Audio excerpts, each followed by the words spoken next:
চাটনি যেকোনো চাটনি হোক না কেন আমরা খুব পছন্দ করি। আজকে আপনাদেরকে সাথে টমেটোর চাটনি কিভাবে করতেছি সেটা শেয়ার করব।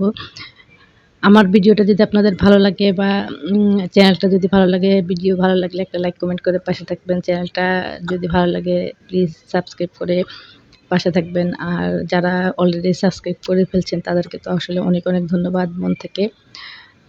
আমি এখানে কিছুটা টমেটো নিয়েছিলাম। টমেটোগুলাকে কেটে তারপরে এটার মধ্যে কিছুটা রসুনের কোয়া, কয়েক কোষ রসুন দিয়েছি আর দিয়েছি ২ টো পেঁয়াজ কুচি। একটু লবণ দিয়ে এটাকে একটু হালকা সিদ্ধ করে তারপরে ব্লেন্ড করে দিয়েছি।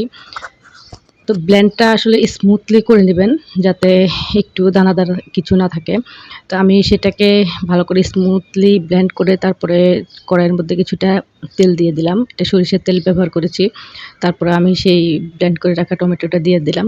দিয়ে হালকা হাতে আস্তে, আস্তে নেড়ে নিচ্ছি। আপনারা এটা নাড়ার সময় একটু সাবধানে নাড়বেন কারণ এটা ফুটে তখন হাতে-টাতে কিছু পড়তে পারে।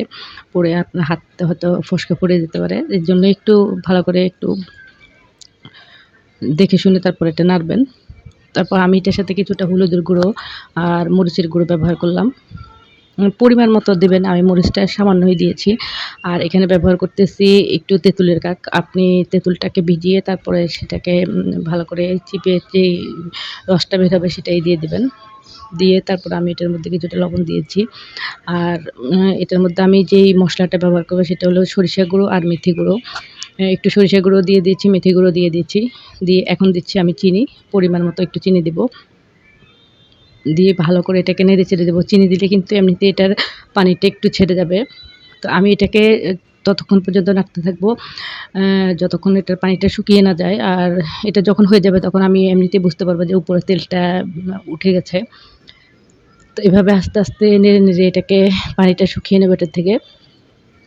এই স চাটনিটা আপনারা বাচ্চাদেরকে রুটি, পরোটা যেকোনো কিছুর সাথে দিতে পারেন। বাচ্চারা কিন্তু খুব মজা করে এটা খায়। আর এটা কিন্তু আপনি ভাতের সাথেও খেতে পারবেন। এটা খেতে কিন্তু খুবই ভালো লাগে। আপনার যদি এটা সংরক্ষণ করতে চান তাহলে কিন্তু ফ্রিজে রাখতে পারেন। আর যদি ফ্রিজে না রেখে এমনি সংরক্ষণ করতে চান তাহলে কিন্তু এটার মধ্যে কিছুটা ভিনেগার দিয়ে দিতে পারেন। তো আমি এটাকে কিন্তু ভিনেগারও দিচ্ছি না আর এটা ফ্রিজেও রাখবো না। কারণ এই যেহেতু অল্প পরিমাণ করেছি এটা খাওয়া হয়ে যাবে। আর এটা আমাদের বাসায় সবাই খুব পছন্দও করে। আমি নামানোর আগে তার মধ্যে কিছুটা পাঁচফোড়নের গুঁড়ো দিয়ে দিলাম। আপনারা দেখতে পাচ্ছেন যে আমার এটা আস্তে, আস্তে কিন্তু তেল ছেড়ে যাচ্ছে এবং এটা হয়ে আসতেছে বোঝাই যাচ্ছে। তো এভাবে নাড়তে, নাড়তে যখন এটা তেলটা একদম সম্পূর্ণ উপরে উঠে যাবে আর এটাও একদম পানিটা শুকিয়ে যাবে তখন আপনি নিজেই বুঝতে পারবেন যে এটা কিভাবে হয়ে গেল। আপনারা যদি রেসিপিটা ভালো লাগে বাসায় ট্রাই করতে পারেন। আমার এটা প্রায় হয়ে আসছে। আর এটা কিন্তু টমেটোর কালারটা কিন্তু চেঞ্জ হয়ে যায়। আপনারা চাইলে ফুড কালারও ব্যবহার করতে পারেন। তো আজকে এই পর্যন্তই।